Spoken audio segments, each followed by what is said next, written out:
Olá, queridos, bom dia na graça e na paz de Cristo Jesus, o nosso Senhor. Bom estarmos juntos de novo para mais uma classe de Apocalipse, né? Vamos estudar um pouquinho mais hoje sobre o livro do Apocalipse. Hoje nós vamos estar aqui no capítulo 6, nós vamos falar aqui sobre o livro e os selos que vão ser abertos. Antes da gente fazer a leitura, eu quero orar com você, a gente colocar esse tempo e pedir em tudo a direção do Senhor para as nossas vidas. Amém? Então feche os seus olhos, vamos orar. Pai, muito obrigado, Senhor, por esse tempo, por esse estudo, que a Tua palavra possa falar rica e poderosamente ao nosso coração. Graças te damos nessa hora, Senhor, e oramos no nome de Jesus. Amém e amém. Bom, queridos, capítulo 6 diz assim para nós, né? Lembrando que é a continuação, a gente viu muita coisa bacana no capítulo 5, né? O cordeiro tomando o livro, nós vimos ali, né, toda a adoração que João viu, né, no céu, na sala do trono, né? A adoração que estava ali com os querubins, né, com os 4 seres viventes, com os 24 anciãos, né, os anjos, aquela multidão, né, como um grande mar de cristal ali. Nós vimos que isso foi crescendo, né, ao ponto de terminar ali o final do capítulo 5, falando que toda a criatura que está no céu, na terra, debaixo da terra, e no mar, e todas as coisas que nele há, diziam, né, ao que está assentado sobre o trono e ao Cordeiro, seja o louvor, a honra, a glória e o poder para todos sempre. Então, pensa como um momento tremendo, maravilhoso, profundo, né? Agora, na sequência, João relata uma coisa, ele diz aqui, vi, tá? Então ele está relatando o que ele estava ali observando, ele fala, vi quando o Cordeiro, tá? Eu estou aqui em Apocalipse 6, verso 1, vi quando o Cordeiro abriu um dos 7 selos, e ouvi um dos 4 seres viventes dizer, como se fosse voz de trovão, vem. E olhei e vi um cavalo branco. O seu cavaleiro tinha um arco e foi-lhe dada uma coroa. E ele saiu e para vencer. Vamos entender isso antes da gente ir trabalhando. Então nós vimos que o Cordeiro toma o livro que estava nas mãos, na destra daquele que está sentado no trono. O livro ali é o rolo, né, como já expliquei para vocês, é o rolo, o texto diz que está escrito por dentro e por fora, e ele está selado com 7 selos, e nós trabalhamos um pouco sobre isso, né, essa questão do livro por dentro e por fora. A ideia é que é toda uma revelação que está ali, para, né, algo muito completo que está separado e preparado ali, tá, para ser revelado. A ideia dos 7 selos, eu trabalhei com vocês, essa ideia do 7, essa ideia da revelação perfeita, da completude da revelação, e nós vimos que toda essa revelação que está ali nos 7 selos, ela provavelmente seja toda a revelação para este período, tudo que vai acontecer neste período, o que vai fazer muito sentido quando nós vamos entendendo aqui a abertura de cada um destes selos, ok? Tá? Desses 7 selos que eles trazem tudo o que vai então acontecer. Então o rolo está na mão de Jesus. E é Jesus que abre. Observe que ninguém diga abra. Ele abre o selo. E quando ele abre o primeiro selo, tá? Um dos 4 seres viventes, não diz qual, tá? Fala como se fosse voz de trovão, vem. E aí ele observa o quê? Ele observa que ele viu um cavalo branco, né? A gente fala muito sobre os 4 cavaleiros do Apocalipse, né? Mas seria muito mais os 4 cavalos do Apocalipse, porque as cores em si, elas estão muito forte representadas no cavalo, né? É o cavalo branco, depois vem o cavalo vermelho, depois vem o cavalo preto, e por último é o cavalo que algumas traduções saem uma cor amarela, mas na verdade o correto dessa cor, que é um amarelo esverdeado, é a ideia da cor cadavérica. Tá? Depois nós vamos falar mais sobre isso quando a gente chegar aqui na abertura do quarto selo. Mas aqui na abertura do primeiro selo, o que nós estamos vendo aqui? Né? Que esses 7 selos vão começar a ser abertos. Lembrando, e é importante, né, que esses 7 selos, como eu já disse, eles trazem toda a revelação para o período da tribulação. Então é dentro dos 7 selos que nós vamos encontrar, tá, tudo aquilo que vai acontecer dentro desses 7 anos. Como eu já falei anteriormente, né, que representam a 70ª semana de Daniel. Tá? Nós vimos já no começo desse estudo que 69 semanas já se cumpriram. Tá? E agora falta se cumprir apenas uma semana. Tá? Essa última semana é a 70ª semana, que é a semana da tribulação. Tá? Essa semana final que está descrita e relatada aqui a partir do capítulo 4, indo até o final do livro de Apocalipse, no capítulo 22, nós vamos ver toda essa questão desse tempo da tribulação, depois do milênio, e o fim de todas as coisas. Ok? O que é importante, eu quero ressaltar para vocês aqui. Algumas pessoas não têm conhecimento nenhum sobre o livro de Apocalipse, algumas já estudaram alguma coisa, e nós vamos ver o quê? Que você tem aqui os 7 selos, depois vão ter as 7 trombetas, depois os 7 cálices. E às vezes há uma confusão que as pessoas fazem achando que elas confundem os 7 selos com as 7 trombetas e os 7 cálices. Em que sentido que elas confundem? Elas confundem achando que os 7 selos também são 7 fases, são 7 momentos, ou são 7 tipos de juízo ou justiça de Deus. Então, como seriam 3 ciclos de 7? Não, queridos. Deixa eu explicar para vocês. Os 7 selos que estão no rolo do livro, eles não são a mesma coisa que os rolos, que as trombetas e as taças. Tá? As taças e as trombetas, que nós vamos ver mais para frente, elas estão dentro da revelação, elas saem, elas estão dentro do que foi escrito dentro do livro. Ok? Já os selos, eles estão fora.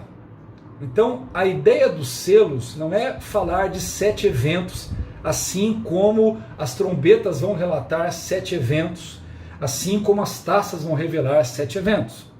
Tá? Na verdade, os 7 selos estão ali para dizer o quê? Eles representam o quê?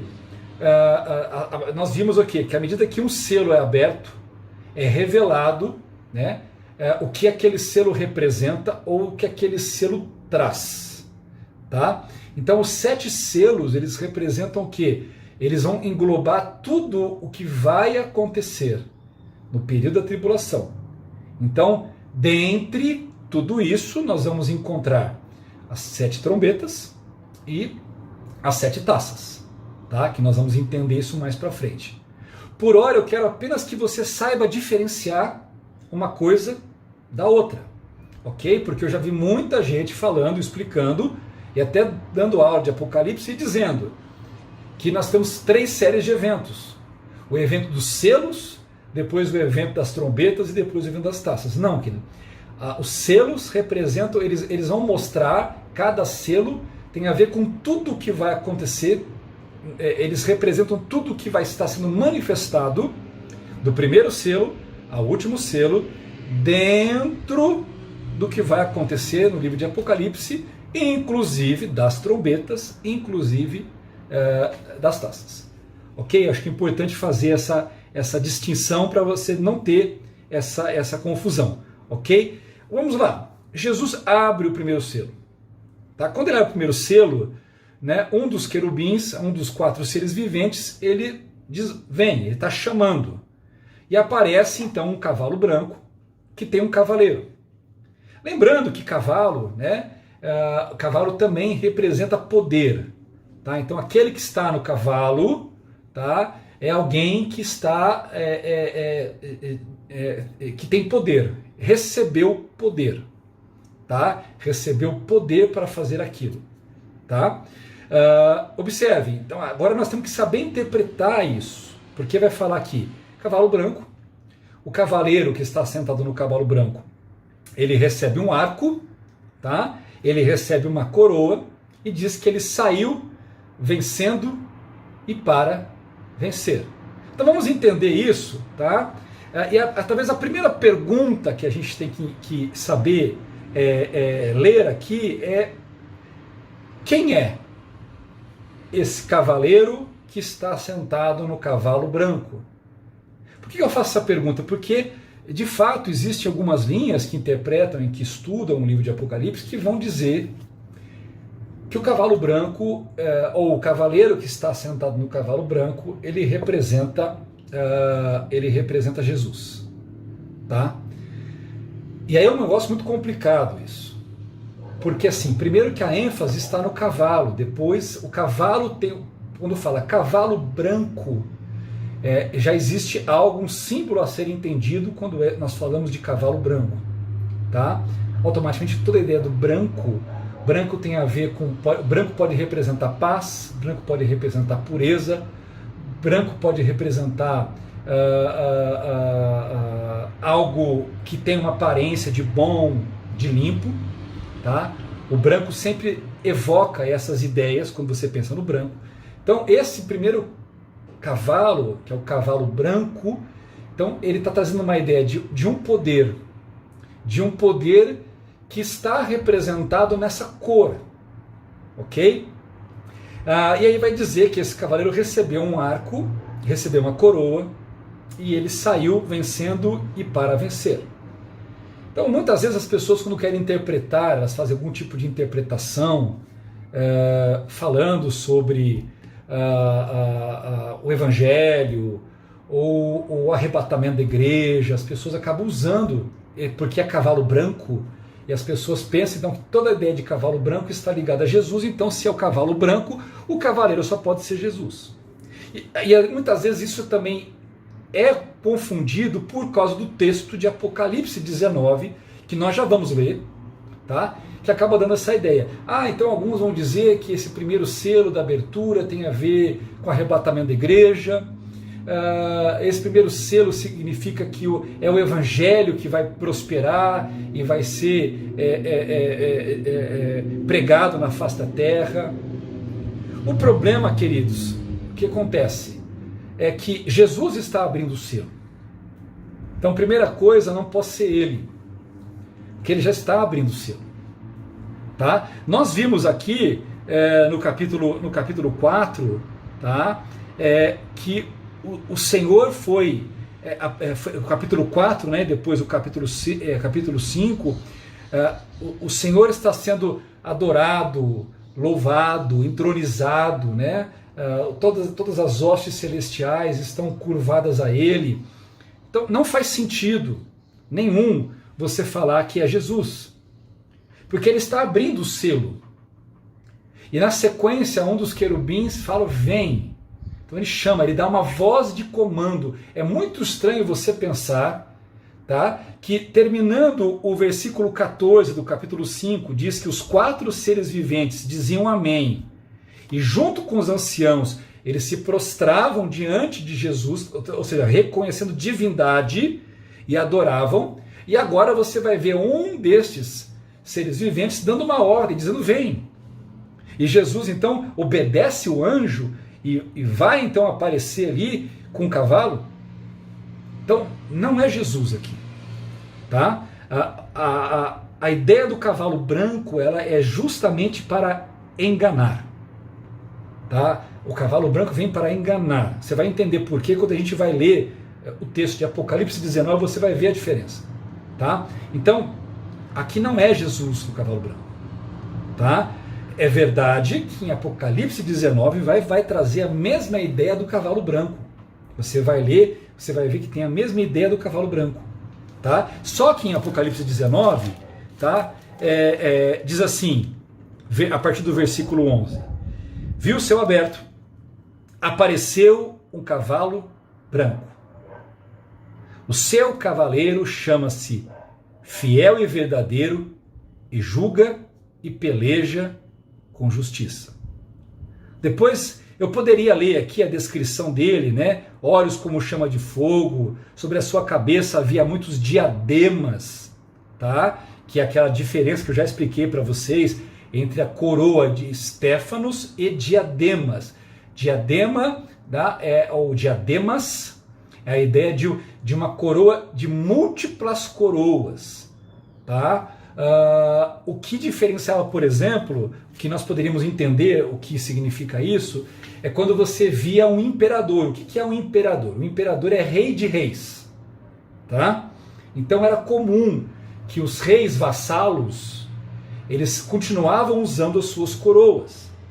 Mas a coroa do imperador, ela era sempre uma coroa diferenciada, maior, e ela sempre apresentava na sua simbologia que ele era rei de reis. Então as coroas, elas eram feitas, a coroa do imperador, ela era feita de uma forma que quando as pessoas olhavam, elas sabiam diferenciar quem era o imperador e quem eram os reis daquele império. Então quando você lê aqui no capítulo 19, dizendo, né, dos olhos de Jesus como fogo, e na sua cabeça havia muitos diademas, você já encontra aqui uma diferença. Porque aqui Jesus está dizendo que a coroa, ou Jesus, ele tem sobre a cabeça dele coroas, que evocam o seu reinado eterno, o seu governo sobre todas as coisas. Tá? Lembrando que o próprio apóstolo Paulo vai escrever dizendo que diante do nome de Jesus, todo joelho se doblará, toda língua confessará. Tá? Então, sempre tem essa ideia. Quando você vai aqui no capítulo, você vai para o capítulo 6, você fala que esse cavaleiro recebeu uma coroa. Tá? Então, o que a gente tem que entender? Há uma diferença. E essa diferença, a descrição aqui é uma descrição que mostra Jesus de uma forma gloriosa. Tá? O versículo 12, né, vai falar, versículo 13, aqui de Apocalipse 19, ele está vestido com um manto salpicado de sangue, é referência ao manto do seu sacrifício, né, do sangue que foi derramado, né, o qual se chama, o nome pelo qual se chama é o Verbo de Deus. Tá? Então, assim, tirando a questão do cavalo branco, não há nenhuma outra relação entre o cavaleiro do Apocalipse, aqui, do primeiro selo, com Jesus no cavalo branco lá de Apocalipse 19. Até porque que é interessante, você leu lá, que aparece o quê? Aparece escrito aqui, tá? O seu cavaleiro chama-se, há um nome, chama-se Fiel e Verdadeiro. Queridos, isso não está aqui por acaso. Isso não está aqui por acaso. Essa palavra fiel aqui, no grego, é a palavra pistos. A palavra pistos significa digno de confiança. Então, quando fala que o seu nome é fiel, a ideia aqui é de falar, né, ele é digno de confiança. Se ele é digno de confiança, é porque isso é comparativo.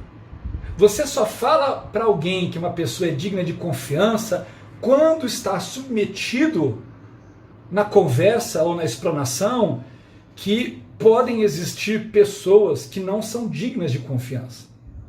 Então, vamos contratar fulano por quê? Porque fulano é digno de confiança. Se fulano é digno de confiança, é porque as pessoas têm receio de colocar uma pessoa que não é confiável, porque uma pessoa que não é confiável significa que ela quebra a sua confiança. Então, geralmente uma pessoa que ela está procurando uma pessoa que é confiável, é porque ela já teve uma experiência de alguém não confiável. Então, por isso que ela faz questão de trazer isso. Então, isso não está escrito à toa. Isso é para dizer assim, não, a ideia é afirmar esse do cavalo branco, esse de fato é digno de confiança. Por quê? Porque houve outro que apareceu, que tinha uma aparência de confiança, mas não era confiável. Estão entendendo isso, gente? Depois ele fala fiel e verdadeiro. Essa palavra verdadeiro no grego é a palavra aletrinos. Essa palavra, entre os significados, ela traz o sentido o quê? É algo que é real. Aletrino significa também genuíno. Tá? E aletrinos também significa aquele que corresponde à essência, não à aparência.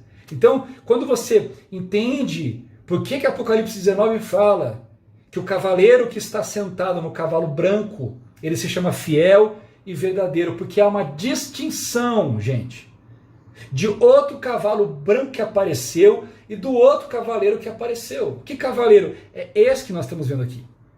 Tá? Por quê? Porque essa ideia do cavalo branco, ela traz uma ideia de aparência, de engano.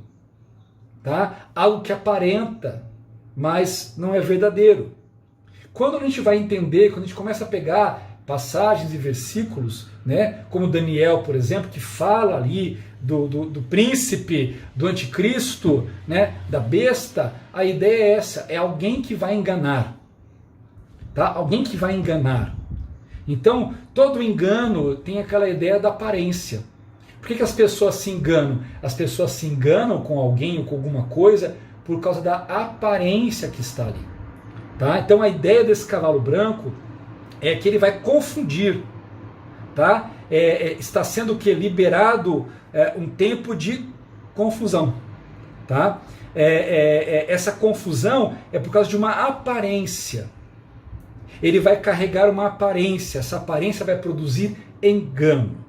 Entendam, eu não estou dizendo que o cavaleiro do cavalo branco é o anticristo. O que eu estou dizendo é que quando esse cavaleiro sai, tá? E aqui nós vamos falar sobre aquilo que ele vai estar nele, ele sai, significa o seguinte, o primeiro selo está dizendo o quê? Que a tribulação será marcada por um tempo de grande engano. Um tempo de engano como nunca se viu na face da terra. Um engano que vai crescendo, um engano que vai chegar. Então o primeiro cavaleiro representa isso, ele representa o tempo de engano que vai chegar. Tá? Um tempo de engano, já existe engano? Existe engano. Mas esse selo sendo aberto representa que isso vai ser um tempo de engano muito grande. O engano vai prosperar de forma muito grande. Aí você vai entender por que há uma descrição daquilo que o cavaleiro recebe. Diz que ele recebe o quê? Um arco. Tá? Arco, querido, na Bíblia, vai trazer essa ideia de alcance ou influência. Então, quando fala que ele está, que ele recebe um arco, significa o quê? Não é que ele vai atirar flecha nas pessoas. Tá? Essa é a simbologia de alguém de algo que vai ter um grande alcance. Você tem que pensar que naquela época, né, a visão das armas, né, o arco e flecha, talvez era uma das armas que mais distante elas podiam acertar alguém. Um bom arqueiro podia acertar alguém de uma longa distância. Tá? Se fosse nos dias de hoje, nós íamos falar aí de mísseis, ou pelo menos daqueles snipers, né? Que tem aquelas armas de grande precisão e podem atingir a pessoa a 1 quilômetro, sei lá. Essa é a ideia, eu quero que vocês tenham esse construto na mente de vocês. Então ele recebe um arco. Arco é influência, arco é alcance. Está dizendo que este homem, que esta pessoa, tá? Que está simbolizada no cavaleiro, que o cavaleiro é o quê? É um tempo de engano. E esse tempo de engano ele vai prosperar. Por isso que fala no final aqui que ele saiu, né? Deixa eu só abrir aqui na minha Bíblia, no versículo 2, né, de Apocalipse 6, né, fala que ele saiu vencendo e para vencer. Ou seja, o arco significa que tudo aquilo que vai acontecer vai ter um grande alcance. Vai alcançar longe, vai chegar longe, vai ser uma grande influência. Tá? Depois fala que ele recebeu uma coroa. Já falei para vocês, coroa tem a ver com autoridade. Então cavalo é poder, coroa é autoridade. Então está mostrando o quê? Está mostrando que ele está debaixo, ele tem autoridade. Ele vai ter autoridade. Vai ser um homem de autoridade, vai ter autoridade, vai conseguir, ou seja, esse tempo de engano que vai chegar, queridos, que vai ser algo muito mais intenso do que nós vemos hoje. O engano vai prosperar muito rápido, querido. O engano vai chegar e vai crescer muito rápido no coração e na mente das pessoas, muito mais rápido do que a gente vê hoje. tá? As pessoas vão estar abertas, elas vão ser facilmente enganadas, até porque elas vão querer ser enganadas, porque as pessoas não vão estar procurando a verdade. Elas vão estar procurando alguma verdade, e alguém vai trazer uma grande verdade. Tá? Então é importante você entender isso. Então isso tudo é um alerta de um tempo de engano. Então essa pessoa que vai personificar, tá? Que ela é representada no cavaleiro do cavalo branco, tá? Essa pessoa ela vai trazer engano. O tempo dela, a característica daquele homem vai ser uma característica de grande engano. As pessoas vão ser enganadas pelo que ela fala. As pessoas vão ser enganadas pela aparência dela, pela proposta dela. Entendeu? Interessante isso. Por quê? Os judeus, eles vão fazer uma leitura disso como se essa pessoa fosse, né, o seu Messias. Então vai ser um engano que vai enganar os judeus com um falso Messias. E vai enganar os gentios com um falso Salvador. Cada vez mais, queridos, se você analisar hoje o que está acontecendo mundialmente, cada vez mais essa ideia de um governo mundial está crescendo. Essa ideia de um líder mundial, essa ideia desse governo dessa forma, isso tem crescido.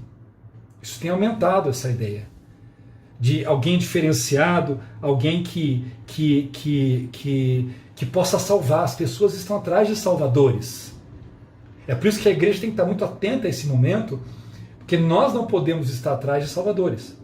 Nós só temos um Salvador. Então as pessoas estão procurando líderes, seja quais forem.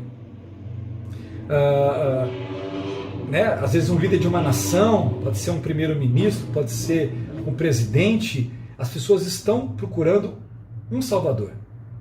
Então, tudo isso vai propiciar muito esse engano que vai vir aí sobre as pessoas, ok?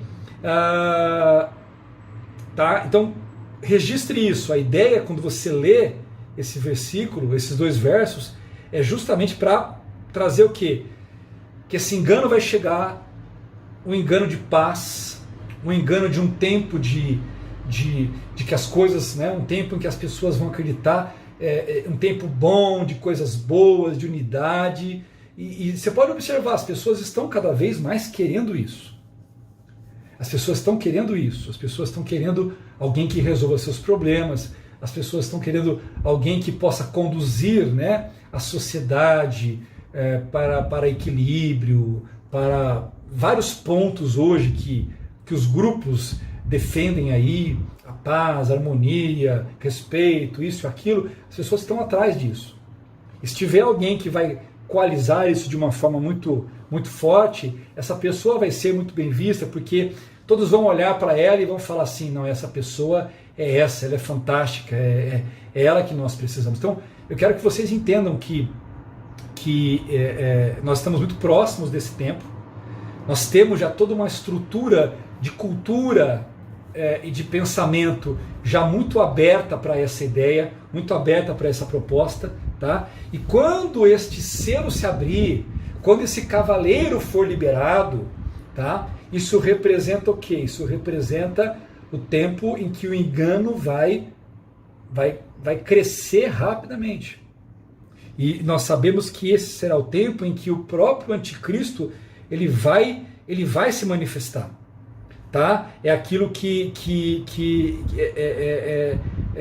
nós vamos ler alguns versículos aqui agora e vai nos ajudar a entender isso. Mas o importante né, esse cavaleiro ele representa o tempo da chegada, o momento da chegada do anticristo. Tá?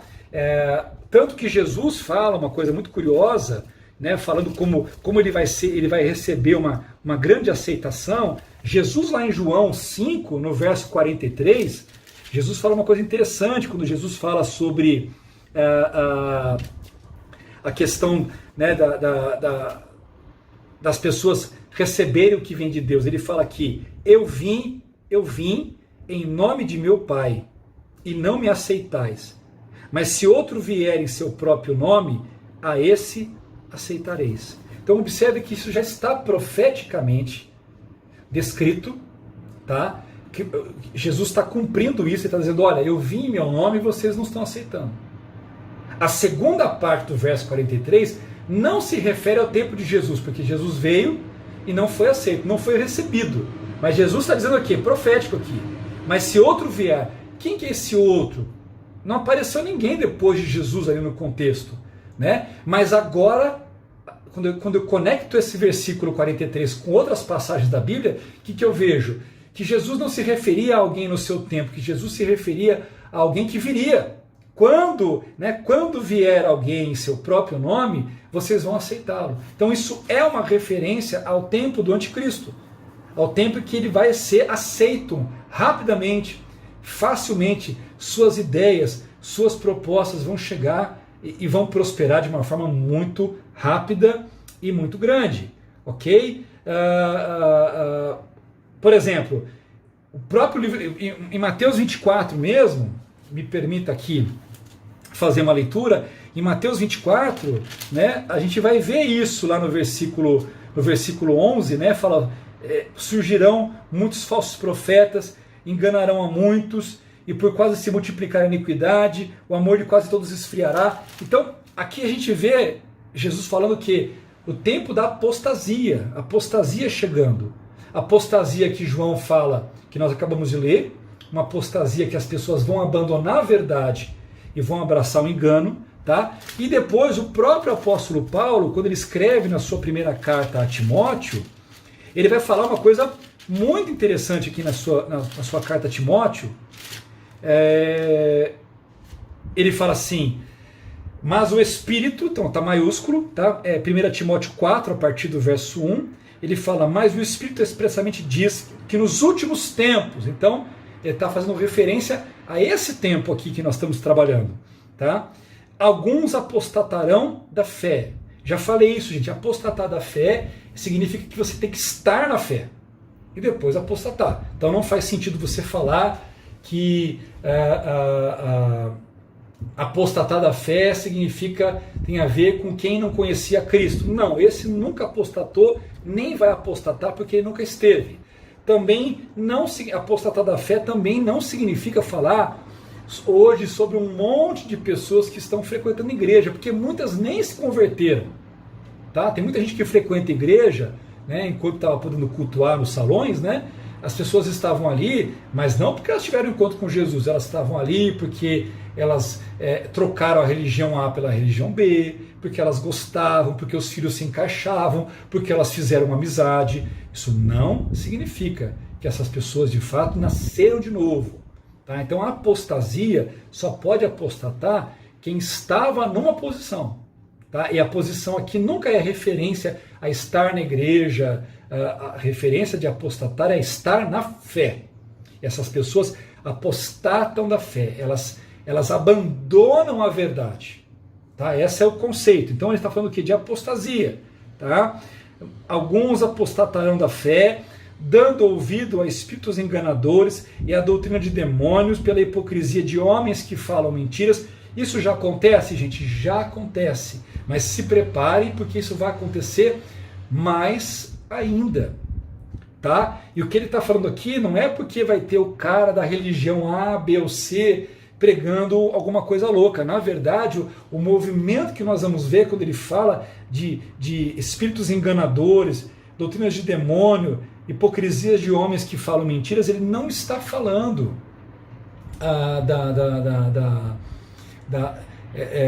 num sentido prioritário das pessoas de fora. Ele está falando, na verdade, daqueles que apostataram.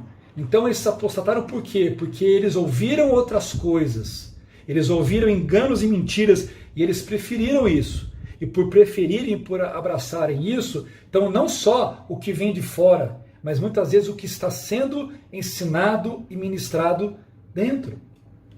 Tá? Então cada vez mais nós vamos ver um movimento dentro da igreja, entenda quando eu falo igreja aqui, que é um movimento do falso evangelho, do falso Cristo, da falsa salvação, da falsa vida cristã, tudo isso vai falso, ok? Enganador. E as pessoas vão querer. E aí até ele chega a falar que proíbem o casamento, ordenam a abstinência de alimentos. Ele está se referindo que é um tempo que vai chegar onde valores, né, valores como casamento, essa palavra proíbem aqui, eu até anotei, ela é bem interessante, porque essa palavra proíbem aqui, ela se opõe ao casamento. Então, você vai ver o que? Se opõe à aliança do casamento, ao valor do casamento e ao princípio do casamento, ou seja, a ideia é que nós vamos ver um tempo onde essa ideia de casar, essa ideia como a fé judaico-cristã entende o casamento como sagrado, numa relação monogâmica entre homem e mulher, onde é a base da família a ser construída, o homem e a mulher, né? O pai e a mãe e os filhos, vai ter uma grande oposição a isso, né? Uma grande oposição ao ponto de haver uma diluição. E há vários grupos aí, muitas vezes debaixo de uma visão marxista, né? E há vários movimentos que nós encontramos hoje na sociedade que vêm diluir o valor do casamento. E nós temos hoje uma geração cada vez maior de jovens que muitos já retardam grandemente o casamento e outros já não pensam em casar. E eu falo isso não apenas numa visão fora da igreja, mas uma visão dentro da igreja. Nós temos aí jovens cristãos, filhos de cristãos, que de fato não pensam no casamento. E temos jovens cristãos que na verdade lutam porque na sua mente já eles têm uma resistência à ideia de uma vida para casar. E, na verdade, cada vez mais se cresce uma visão de uma sexualidade que pode ser vivida à margem da palavra de Deus. Então, nós estamos cada vez mais vendo uma geração mais nova que está chegando, com uma formação distorcida da fé cristã, que quer ser cristão, que quer Jesus, mas, por exemplo, não quer casar. E quando você pergunta e fala assim, você não quer casar, filho, como é que você vai fazer? E às vezes, irmãos, a falta de resposta já é uma resposta, né? Então, muitas vezes, quando você vai ver, quando você pega lá um jovem, que você vê que ele tem resistência à ideia do casamento, à concepção do casamento, no fundo, ele não está apenas negando a questão do casamento. Ele muitas vezes está negando a própria questão da abstinência sexual, da própria questão da virgindade, de se guardar. Na verdade, ele pensa sim, ele acredita que é possível ele viver uma vida sexual ativa com várias mulheres e com as irmãs da igreja, né? E ainda ele ser um cristão cheio do Espírito Santo e está tudo certo.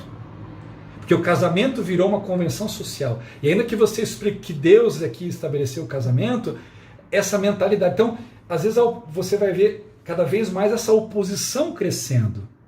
Mas uma oposição que cada vez mais fala que não há sentido em casar. Ok? Não só fora da igreja, que isso já acontece muito. Hoje você vê várias pessoas, talvez você conheça pessoas no seu ambiente de trabalho, ou até mesmo no ciclo da sua família, que vivem, né? Vivem com um, vivem com outro, vivem com uma, vivem com outra, moram juntos, né? Se chamam de namoridos, né? Mas não são casados. E não vê importância nenhuma, não tem problema nenhum em ficar assim. E aí ele fala, e também que proíbem o casamento e que ordenam a abstinência de alimentos. Então você também vai ver cada vez mais esses movimentos acontecendo, né? Nós já temos esse movimento de abstinência de alimentos, né? E aqui não está falando de jejum intermitente, esse tipo de coisa. Na verdade, cada vez mais você vê todo um movimento que vem crescendo, né?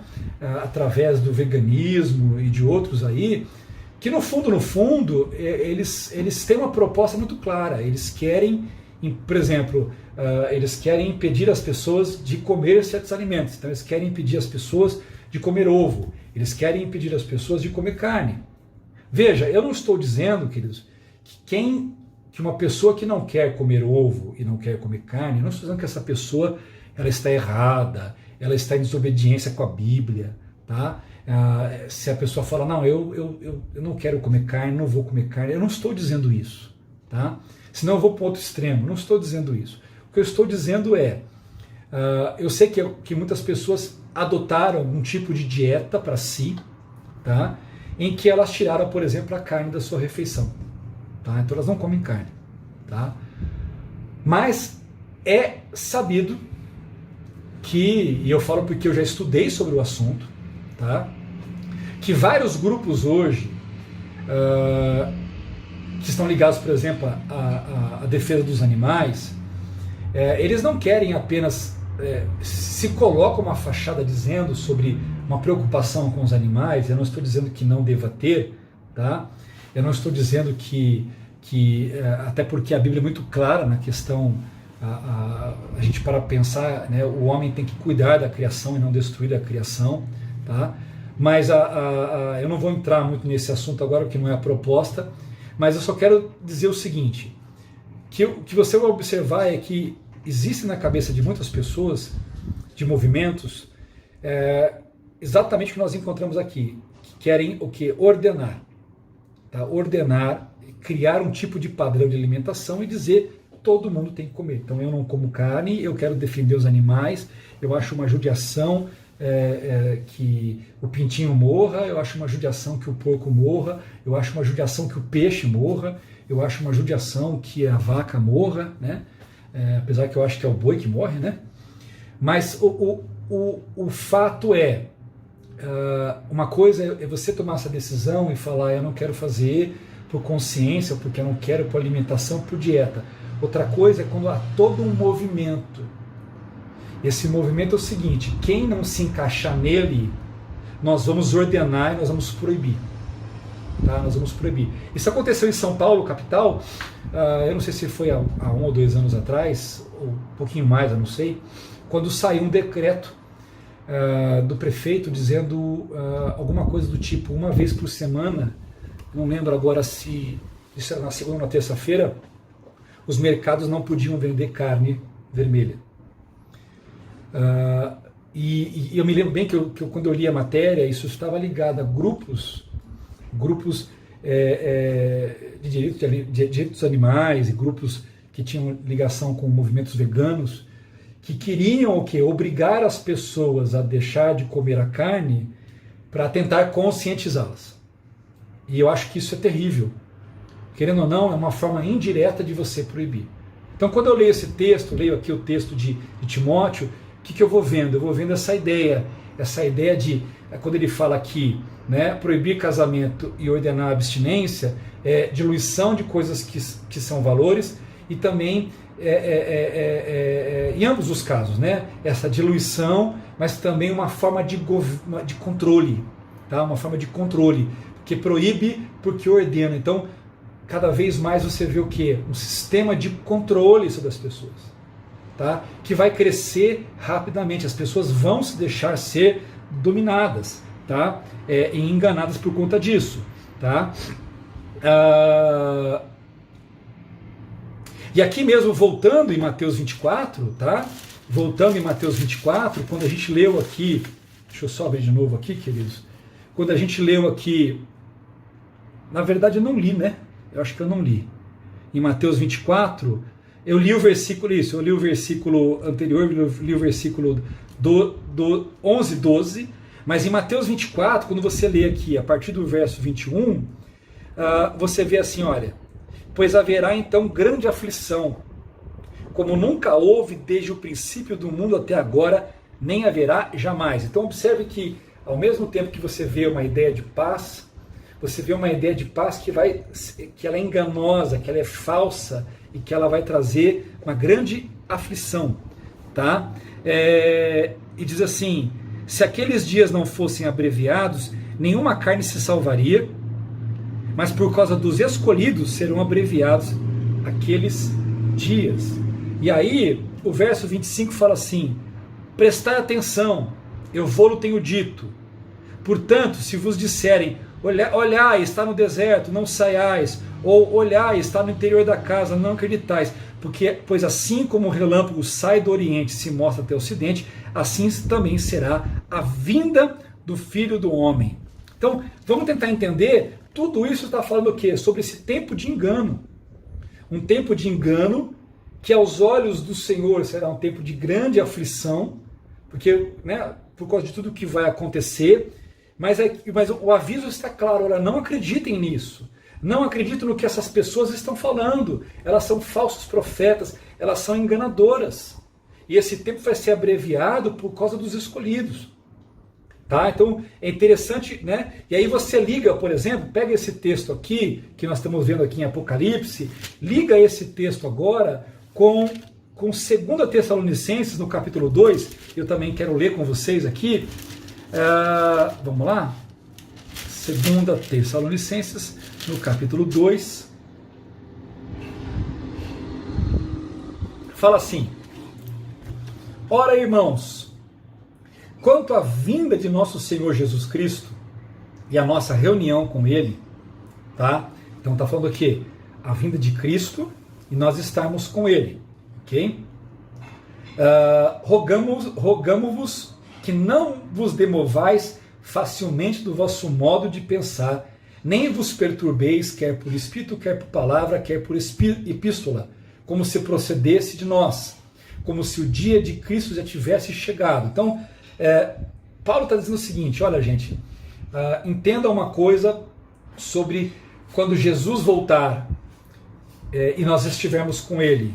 Ele está dizendo, tome cuidado, não mudem o entendimento de vocês, tá?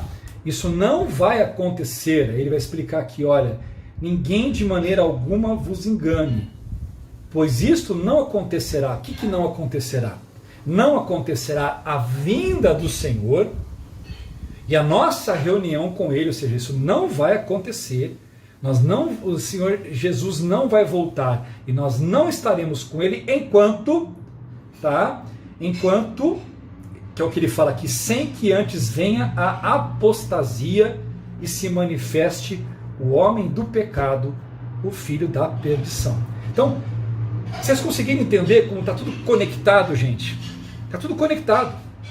Está conectado, né, o Apocalipse, a abertura do primeiro selo, ela está conectada com Timóteo, com 1 Timóteo 4, ela está conectada com João 5, 43, ela está conectada com Mateus 24, 10, 12, depois Mateus 24, 21, 24, Mateus 24, 25, 27 e agora em Tessalonicenses 2, do 1 ao 4. O que o texto está dizendo aqui? É o dia de Cristo. Ele está falando aqui de Apocalipse 19. Ele está dizendo assim, e observe que ele coloca Apocalipse 19 como o tempo, ele fala, o tempo da nossa reunião com Ele.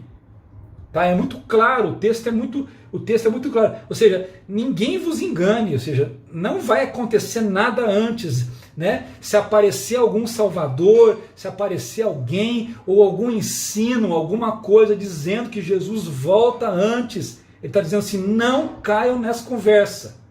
Ele está dizendo, olha, ele está colocando aqui, ninguém vos engane, isso não acontecerá sem que antes venha a apostasia e se manifeste o homem do pecado, o filho da perdição. Que é o que nós estamos colocando o quê? Abertura do primeiro selo, tá? Abertura do primeiro selo. Então, primeiro tem que ver o quê? Primeiro vai ter que vir o selo. Primeiro tem que acontecer, o primeiro selo vai se abrir, tá? Aí, depois que se manifestar a apostasia e o homem do pecado, o filho da perdição se manifestar, aí sim vocês devem aguardar a vinda do nosso Senhor e o nosso encontro com Ele, a nossa reunião com Ele. Tá? É isso que o texto está dizendo. Depois ele fala aqui, versículo 4 de 2 Tessalonicenses 2. Ele falando do filho da perdição. Ele se opõe e se levanta contra tudo o que chama Deus. Ele se opõe. Então o que vai acontecer? Nós estamos falando de um tempo que ele vai prosperar, né? Que ele está com um arco, né? A coroa, e ele vai sair vencendo e para vencer. Ou seja, ele vai prosperar. E onde ele vai se prosperar? Cada vez numa oposição. Então, cada vez mais, nós vamos ter toda uma sociedade, uma forma de pensamento, um governo de mundo que se opõe a Deus. Agora, olha que interessante, gente, quando fala que se opõe a Deus, tá? É a palavra Theos, é a palavra divindade, suprema. Então, por quê? Porque no mundo você encontra muita gente falando Deus, tá? Muita gente falando assim, eu creio em Deus, Deus existe, são pessoas crédulas. Mas aqui, querido, ele não está falando Deus qualquer. Ele vai se opor, quando fala que ele vai se opor a tudo que se chama Deus, a palavra aqui é a palavra Theos. A palavra aqui é divindade suprema.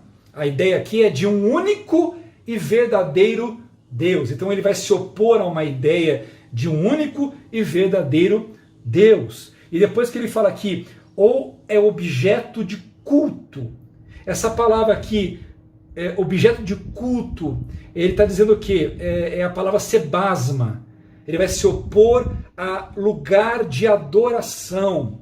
Ele vai se opor a lugar de adoração, seja templos, sejam altares, né? A reunião de pessoas. Gente, isso já acontece, mas vai acontecer de uma forma muito grande. Por exemplo, cada vez mais países como a China, por exemplo, estão vendo isso. Os templos estão sendo destruídos, as pessoas estão sendo proibidas de se reunir, tá? Nós estamos vivendo mais ou menos uma coisa assim por conta da pandemia, então a gente não pode se reunir, mas isso vai ter o quê? Isso vai ter um momento em que isso vai ser uma oposição ferrenha do governo. Então vai impedir as pessoas de se reunir, de se cultuar, vai proibir lugares de adoração, templos, tá? Então é isso que significa que ele se opõe a tudo que se chama Deus ou lugar de culto. Porque depois o texto diz, porque é de sorte que se assentará como Deus no templo de Deus, querendo parecer Deus. Tá? Então a ideia é essa, que é aquilo que que Daniel 9 vai trazer, e depois em Mateus 24:15 Jesus fala sobre a abominação, a profanação, porque ele vai se levantar, né, e vai ocupar ali no templo o santíssimo lugar para dizer que ele é Deus e que ele quer ser adorado como Deus. Então, para a gente fechar aqui, eu passei um pouquinho do horário hoje aqui, mas o assunto é grande, né, muita coisa. Diz que ele sai, então feche isso, ele sai vencendo e para vencer. Então, nós vamos ver cada vez mais essas ideias crescerem, essas ideias serem abraçadas de forma muito rápida e muito facilmente nas pessoas. Então o primeiro selo, gente, para fechar, significa isso. Quando João vê no céu que o selo se abre, o cavaleiro é chamado, esse cavaleiro sai, recebe o arco, a coroa, e ele sai vencendo para vencer, é que significa o quê? Que na terra, na humanidade, está aberto, vai chegar um tempo de um engano que vai se manifestar muito rápido e muito fácil, personificado na pessoa do anticristo, que vai prosperar nos seus intentos, que vai enganar as pessoas, que vai trazer grande aflição, engano para, né, tentando até contra a vida dos escolhidos, ok? E que você vai ver cada vez mais, de forma crescente, uma oposição a Deus, né, ao Deus verdadeiro, uma oposição cada vez mais